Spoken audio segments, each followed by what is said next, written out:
na grandeza do amor de Deus, da paz que leva até o céu, na ternura de um amanhecer, na força e luz do seu poder, e ali está o meu viver, na esperança de um novo ser, vieste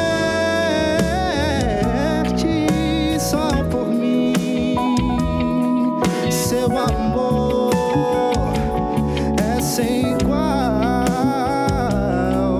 santo amor,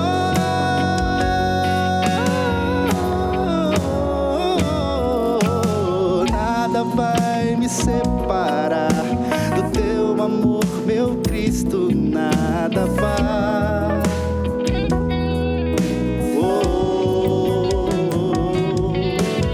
Nada vai me separar do teu amor, meu Cristo, nada vai.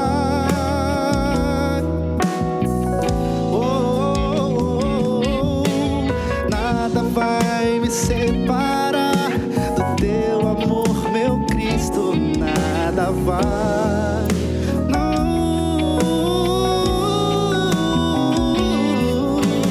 Nada vai me separar do teu amor, meu Cristo, nada vai. Na grandeza do amor de Deus.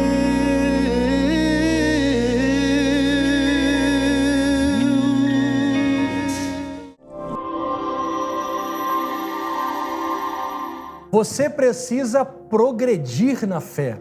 A palavra de hoje está em Hebreus, capítulo 5, versículo 11. A este respeito, temos muitas coisas a dizer, coisas difíceis de explicar, porque vocês ficaram com preguiça de ouvir. Pois quando já deviam ser mestres, levando em conta o tempo decorrido, vocês têm novamente necessidade de alguém que lhes ensine quais são os princípios elementares dos oráculos de Deus. Passaram a ter necessidade de leite e não de alimento sólido. Ora, todo aquele que se alimenta de leite é inexperiente na palavra da justiça, porque é criança. Mas o alimento sólido é para os adultos, para aqueles que, pela prática, têm as suas faculdades exercidas para discernir e não somente o bem, mas também o mal. Por isso, deixando os princípios elementares da doutrina de Cristo, avancemos para o que é perfeito, não lançando de novo a base do arrependimento das obras mortas, da fé em Deus, do ensino de batismos, da imposição de mãos, da ressurreição dos mortos e do juízo eterno. Isso faremos se Deus permitir. Você precisa progredir na fé e eu também. Mas me permita aqui, não com um olhar de autoridade, não, mas com um olhar pastoral, exortativo, dizer para você, você precisa conhecer mais a Deus. Eu também. Existem pessoas que vão vivendo anos e anos na casa do Senhor. Já leram trechos da Bíblia muitas vezes, mas não conseguem terminar a leitura bíblica nenhuma só vez. Existem pessoas que sabem todas as músicas que se canta na igreja. Pessoas que já têm muito tempo de convívio na igreja, mas ainda vivem ali naquela doutrina elementar e básica. Observe que o escritor de Hebreus, ele cita algumas das doutrinas que são básicas, mas que algumas pessoas, alguns cristãos hoje em dia, nem sobre isso sabem. Ele citou, por exemplo, a doutrina do arrependimento das obras mortas, a doutrina da fé, do ensino do batismo, da imposição de mãos, da ressurreição dos mortos e do juízo eterno. Irmãos, isso que o escritor de Hebreus citou, realmente é o início.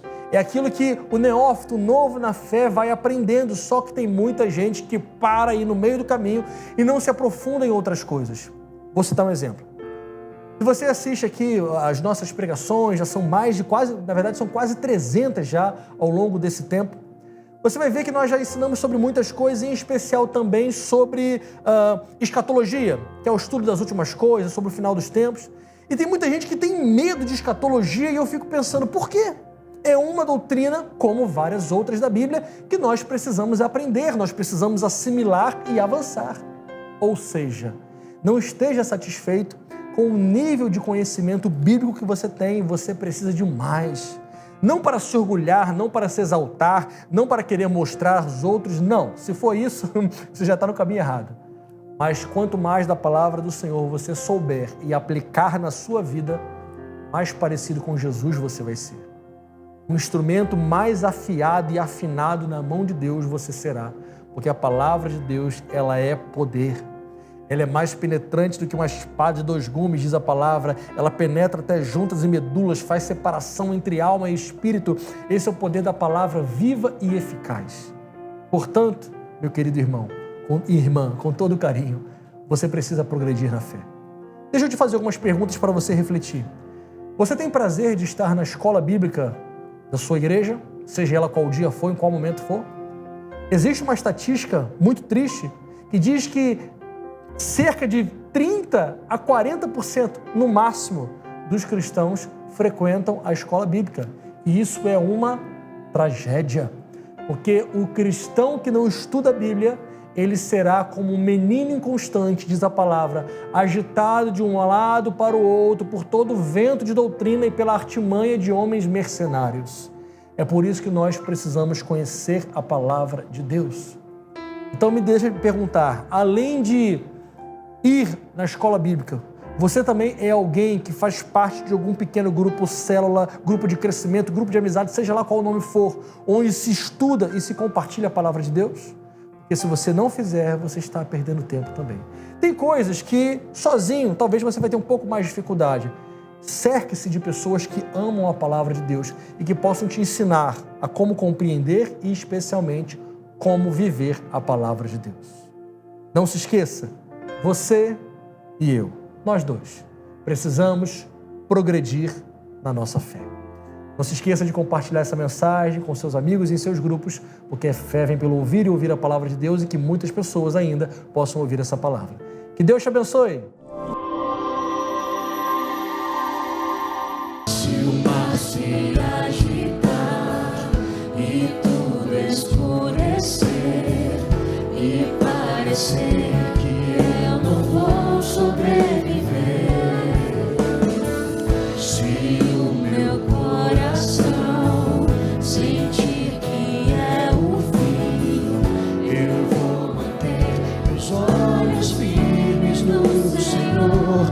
Circunstâncias não alteram as promessas do Senhor. Tudo contribui para o meu bem. Céus e terra vão passar, mas o meu Deus não falha. Quero que você brade seu amor.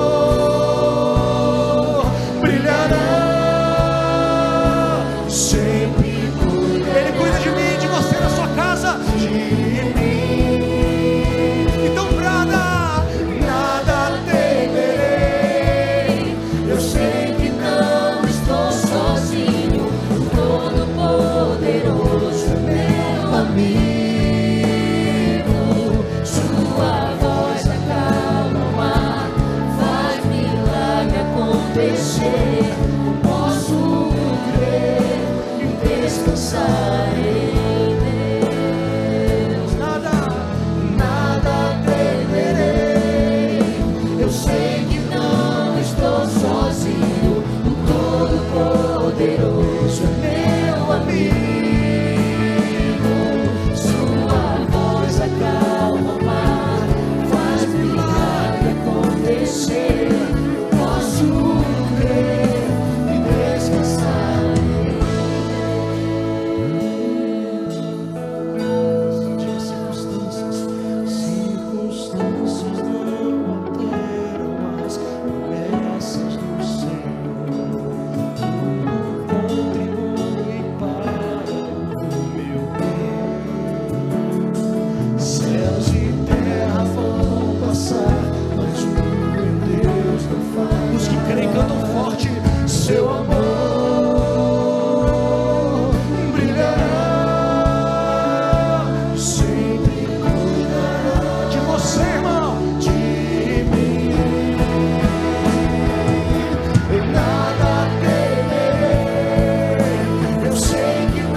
Atos 9, 27 diz assim, ó: então Barnabé o levou aos apóstolos e lhes contou como, no caminho, Saulo vira o Senhor, que lhe falara, e como em Damasco ele havia pregado corajosamente em nome de Jesus. Quando eu faço uma pergunta, né, que crente você é, ou que crente você tem sido, quando eu olho para a vida de Barnabé, e muitas das vezes a gente deixa até de lado, né? Vamos pensar o que ele fez, o quão foi importante a sua atitude. Quando a gente olha a vida de Saulo, né, novo convertido, até então Saulo, poderíamos pensar que quando ele retornasse, né, para Jerusalém, ele fosse aclamado como herói, né, que as pessoas chegassem, né, como é glorioso, como é maravilhoso, né, o Saulo chegando em Jerusalém, Deus salvou ele, agora Saulo é nosso irmão. Mas não foi isso que aconteceu. De fato, quando Paulo voltou a Jerusalém, a igreja não acreditava realmente que ele tinha sido ou se convertido. Às vezes acontece isso com a gente, né? A gente olha uma pessoa, né, que teve uma vida toda desregrada, fazia um monte de coisa, né, fora dos caminhos do Senhor, e aí quando alguém fala assim, não, fulano se converteu, você, opa, será mesmo? Será que ele se converteu? Aí imagine Saulo, né, até então Saulo, um homem que era perseguidor, que matava os cristãos, e aí recebe, não, ele foi, né, se converteu. O quê? Será mesmo? E aí nesse sentido, quando Paulo volta a Jerusalém, a igreja, né, em Jerusalém não acreditava. Pensavam que era algum tipo de armadilha, que ele estava ali fingindo que era crente e tal, para de repente pegar os cristãos, ou seja, não acreditavam que ele era ou que estava convertido. Então surge o herói Barnabé.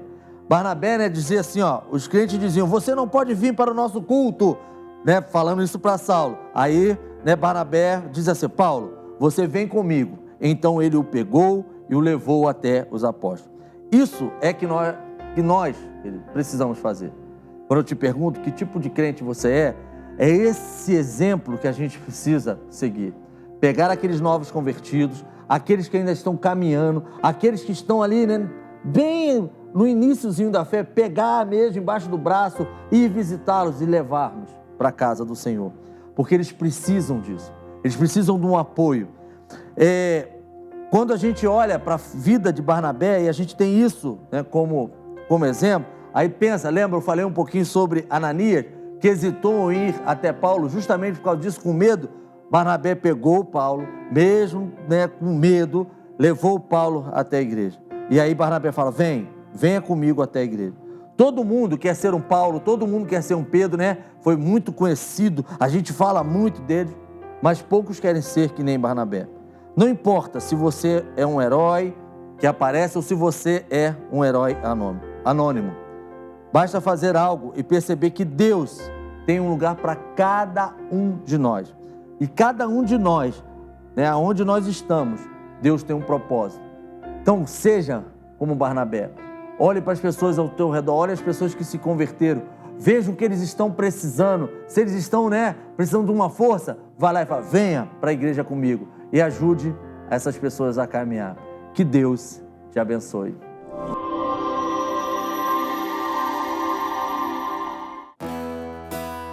Nesse lugar, tu és real.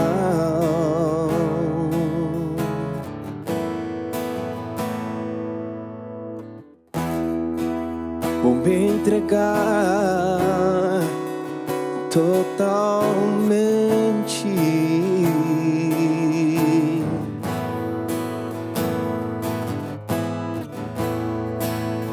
Teu toque abriu os olhos do meu coração.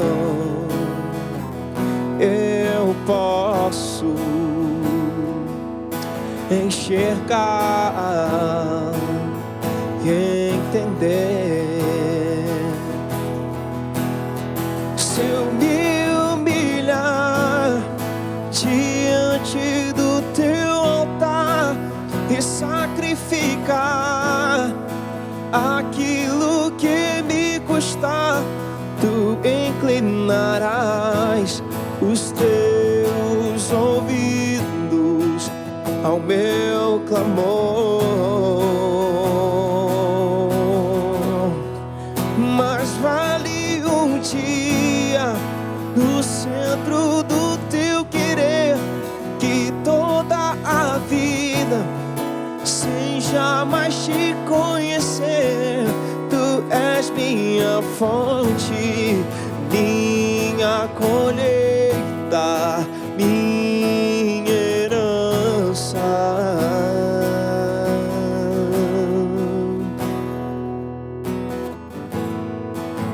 A minha fonte é o teu amor, minha colheita é o teu amor, minha herança é o teu amor.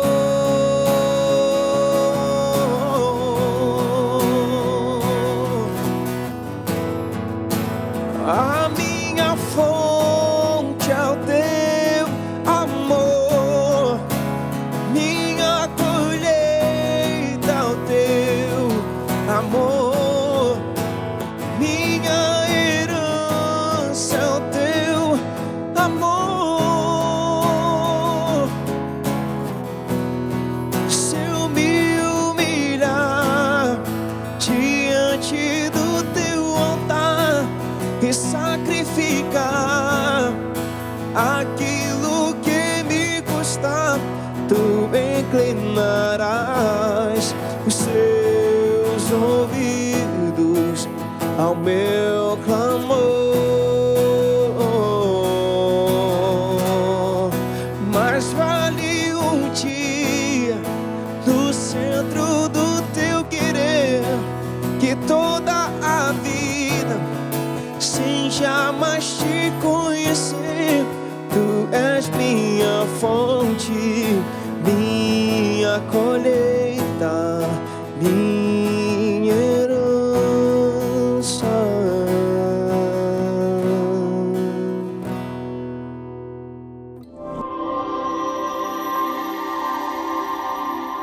Como Jesus deseja ser amado. Essa passagem de hoje está em João capítulo 14, versículo 15. Se vocês me amam, guardarão os meus mandamentos. Você já ouviu falar sobre um livro muito interessante chamado As 5 Linguagens do Amor? Se você ainda não conheceu, não leu esse livro ainda, busque conhecer. Nesse livro ele fala sobre o tipo de linguagem que cada pessoa tem e como ela se sente amada. Por exemplo, a minha forma de sentir-me amado é através de palavras de afirmação. A minha esposa, por exemplo, ela se sente amada com tempo de qualidade. Tem outras pessoas que se sentem amados com toques físicos, ou com presentes, ou com atos de serviço. Pois bem, Jesus também tem uma forma de desejar ser amado. Tem pessoas que, por não conhecerem a Jesus, fazem coisas para Ele que, na verdade, não agradam o coração dele. Posso citar algumas.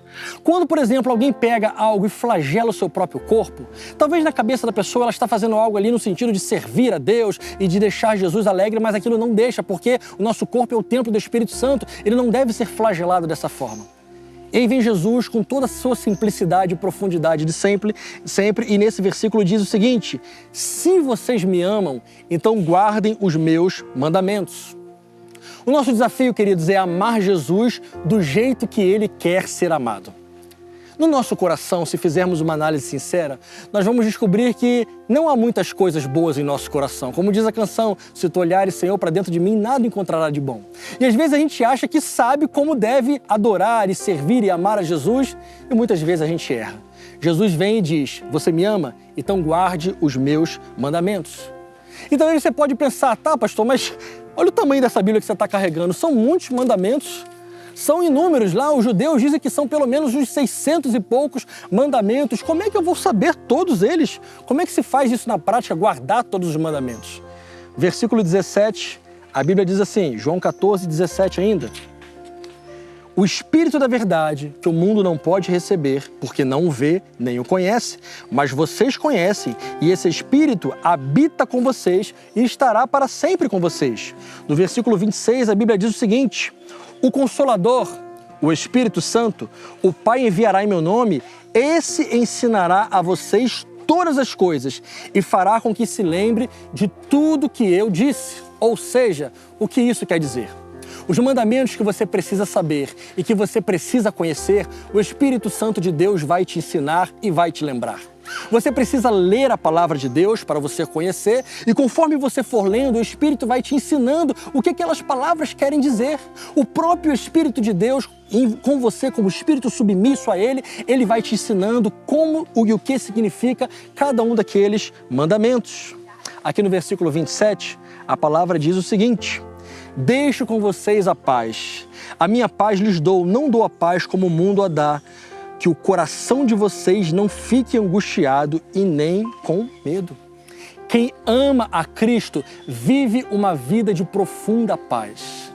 Uma paz que bem não pode dar, dinheiro não pode dar, posição social, nada disso. Somente quem ama Cristo pode experimentar com profundidade a paz sobrenatural, que excede todo entendimento e que somente Jesus pode dar. Aqui no versículo 23, a palavra diz o seguinte: se alguém me ama, guardará a minha palavra, e o meu Pai o amará. Viremos para ele e faremos nele morada. Quem não me ama, não guarda as minhas palavras. E a palavra que vocês estão ouvindo não é minha, mas do meu Pai que me enviou. Você quer ser uma pessoa que tenha Deus morando dentro de você? Você quer ser de fato a habitação de Deus? Então guarde a palavra dele. Não guarde a palavra dos homens, porque palavras de homens, elas são como poeira que o vento leva. Aquilo que os homens prometem, na grande maioria das vezes, não cumprem. Mas tudo que o Senhor Jesus prometeu a seu respeito, Ele vai cumprir. Guarde as palavras dele. E se você observar e colocar em prática tudo que Ele te ensina, então você vai estar demonstrando com a sua vida na prática que você o ama. Quem ama Jesus, guarda as suas palavras. Deus abençoe.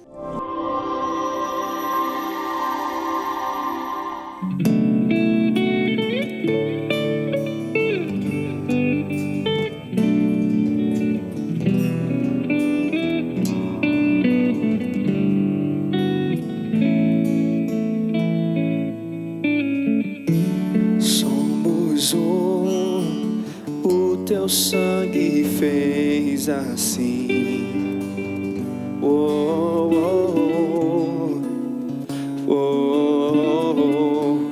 Teu amor é bem maior que tudo em mim. Oh, oh, oh, oh.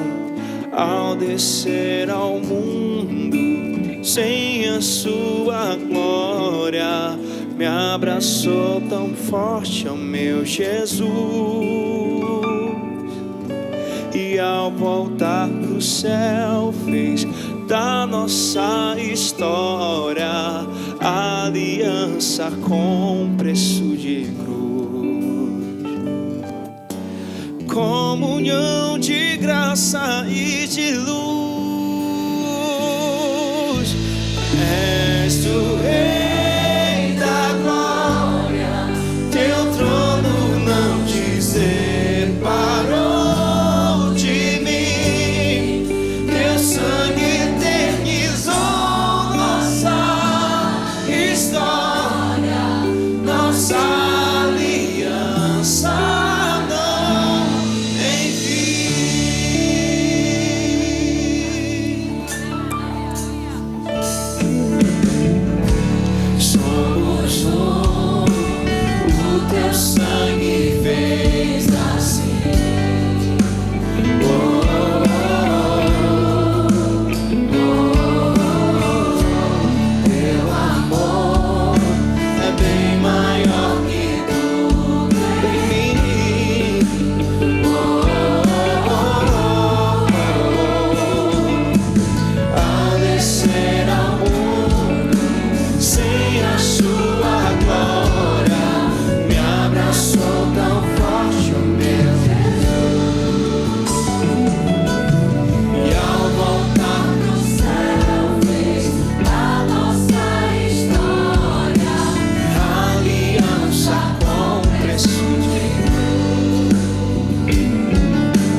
Posso não ver sua mão, mas sei que posso confiar. Em Deus eu posso descansar. Mesmo vendo tudo se acabar, sei que nada vai me faltar. Lá do alto vem a provisão. Meu milagre está em suas mãos. Olharei pro alto, de onde vem socorro, e é firme na rocha que eu terei vitória. Olharei pro céu, de onde vem a bênção. Terei o testemunho e contarei ao mundo que tu és meu Deus.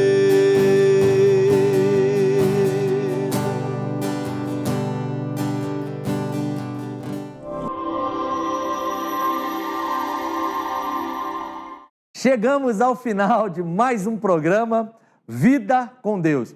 Não esquecem de nos seguir nas redes sociais, né, fazer o seu comentário, compartilhar o nosso programa. Obrigado por você que já nos segue, obrigado por você que nos assiste. Vamos orar?